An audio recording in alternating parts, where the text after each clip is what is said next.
এখানে পুরুষরা ওই বাদটির শুরু থেকে শেষ পর্যন্ত শরীরের শক্তি দিয়ে দৌড়াতে হয়, আর মহিলারা এখানে দৌড়াতে হবে না।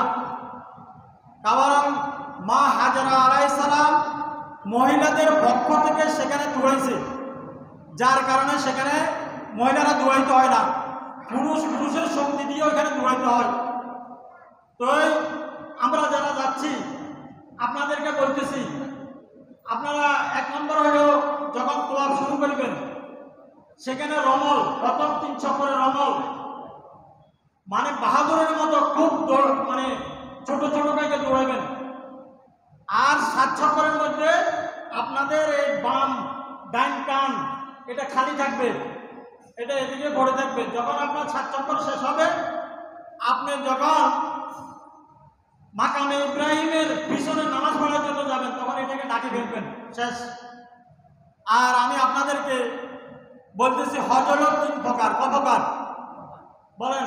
হজ ক প্রকার? একটা হলো হজ্জে তামাত্তু। আমাদের বাংলাদেশ থেকে যারা যায় আমরা বেশিরভাগ হজ্জে তামাত্তু করি। হজ্জে তামাত্তু হলো উমরা করার পরে উমরা শেষ করে তারপরে হজ করা।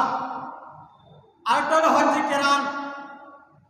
হজ্জে কেরান হলো একে এহরামে হজ এবং উমরা শেষ করা। এটা কিন্তু কঠিন, এটা একমাত্র আমাদের উলামায়ে কেরামের দ্বারা সম্ভব। এবং ইমামে আবু হানিফা রাহমাতুল্লাহ আলাইহি নজদিক হজ্জে কেরান হলো আওলা। যেমন নাকি আমি আমার হজ যেটা করছি এটা হজ্জে কেরান করছি। আর হলো হজ্জে ইফরাদ, সেখানে উমরা নাই, একে এহরামে মানে শুধু হজ সম্পাদন করা।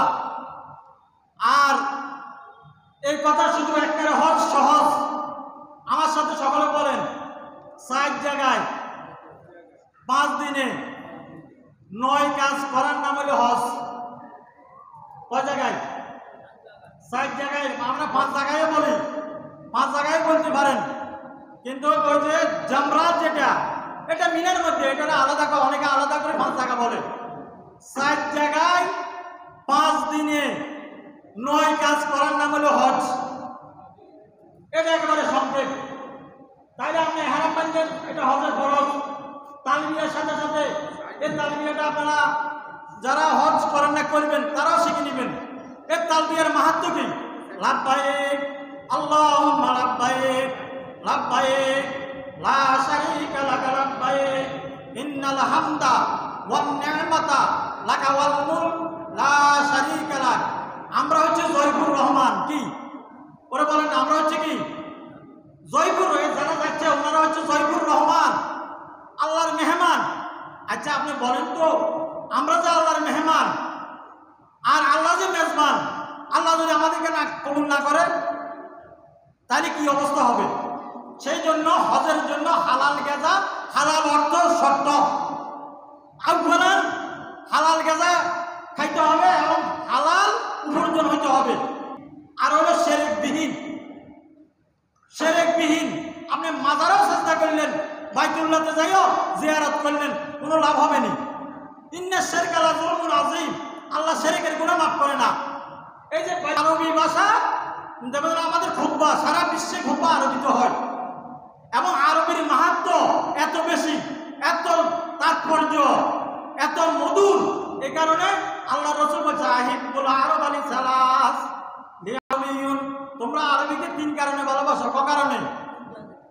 রাসূল বলতেছে আমার ভাষা আরবি, তারপরে কুরআনের ভাষা আরবি, জান্নাতবাসীদের ভাষা আরবি। এই যে খানায়ে কাবা যারা যাচ্ছে এদের চেহারা দিয়ে তাকানোর জন্য বলছে আল্লাহ, এই চেহারা কতই না সৌভাগ্যবান, কতই না জাহি কিসমত। আল্লাহ পাক তাদেরকে বাইতুল্লাহর হজ করার জন্য যাওয়ার জন্য তৌফিক দান করছে। হে আল্লাহ, আপনি আমাকেও এদের মতো বাইতুল্লাহ হজ করার তৌফিক দান করেন। আপনি আমাদেরকে ইহরামের কাপড় পরিধান করার আগে মানে মুর্দার কাপড় পরিধান করাইয়েন না। এই দোয়া আল্লাহর কাছে করতে হবে। রাহে মেরে মাসকান হাওয়ালিয়ে কাবা, রাহে মেরে মাদফান দিয়ারে মদিনা। হে আল্লাহ, মক্কার পাশে আমার বাসস্থান বানাই দেন এবং জান্নাতুল বাকির মধ্যে আমাকে দাফন হওয়ার তৌফিক দান করেন। এই দোয়াগুলো আল্লাহর কাছে করতে হবে। এবং লক্ষাধিক আমরা যে 24,000 পয়গাম্বর বলি, 16 লক্ষ নবী বলি, এইগুলোর মধ্যে মতানৈক্য আছে। লক্ষাধিক নবী, যেখানে লক্ষাধিক নবীর পা পড়ছে সেই পা ওইখানে পড়বে। এই কারণে বলতেছে ইজা লাকিতাল হাজ্জা, যখন তোমার কোনো হাজির সাথে কি হয়, মানে মুলাকাত হয়, সফিহু, তার সাথে মুসাফা করো, ফাসাল্লিম, তাকে সালাম, ইজা লাকিতাল হাজ্জা ফাসাল্লিম, তাকে সালাম করো, ওয়া সফিহু, তার সাথে মুসাফা করো, তার সাথে কি করো, মুসাফা করো, এবং তাকে বলো মানে দোয়া করার জন্য, মানে মাগফুরুল লাহুম, তাদেরকে আল্লাহ মাফ করে দিছে।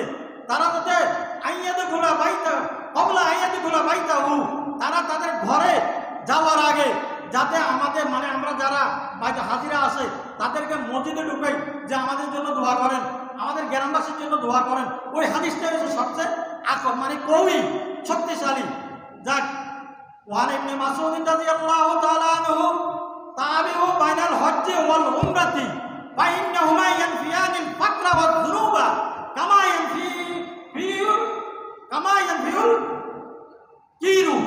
বলতেছে হজ এবং উমরা দারিদ্রতাকে এমনভাবে দূর করে দেয়, এবং হাজী সাহেব যারা হজ করে, বাইতুল্লাহর হজ করে, উমরা করে, এবং তাদের গুনাহসমূহ মাফ করে দেয়। এরকম কামা ইয়ানফিল কিরু, হাগর যেভাবে মানে সোনা এবং চাঁদি এগুলোর ময়লাকে দূর করে, এইভাবে যারা হজ এবং উমরা বারবার করে তাদের গুনাহসমূহকে আল্লাহ তাআলা এইভাবে দূর করে দেন। ওয়ালিল হজ্জাতিল মাবরুরাতি লাইসা লাহু জাযাউন ইল্লাল জান্নাহ, হজ্জে মাবরুরের জন্য আর কোনো জাযা নাই, একমাত্র জাযা হলো জান্নাত। একমাত্র জাযা হলো কি? জান্নাত। যাক, আপনারা যারা যাচ্ছেন মানে কুরবান যেগুলো তো শেষ করছেন, আলহামদুলিল্লাহ, কুরবান শেষ করছেন না, সেখানে যদি ইহরাম তো সেখানে বাঁধবেন, যদি সম্ভব হয় গোসল করে নেবেন, আর যদি সম্ভব না হয় গোসল করে নেবেন। তারপরে 2 রাকাত উমরা মানে 2 রাকাত নামাজ পড়বেন, ইহরাম বাঁধার পরে 2 রাকাত নামাজ পড়বেন। সেখানে মাথার মধ্যে আর কোনো টুপি থাকবে না, টুপি শেষ। ইহরাম বাঁধার সাথে সাথে টুপি খুলে ফেললেন, 2 রাকাত নামাজ পড়লেন। নামাজ পড়ার পরে আপনি খাস করে ইহরাম বাঁধার সাথে ওই যে তালবিয়াটা আপনার ফরজ পড়তে হবে, লাব্বাইক আল্লাহুম্মা লাব্বাইক লাকা ওয়াল মুলক লা শারীকা লাক। যাক, আমি যে আপনাদেরকে বললাম 4 জায়গায় 5 দিনে 9 কাজ করার নাম হলো হজ। তাইলে নির্দিষ্ট সময়ে হলো 5 দিন।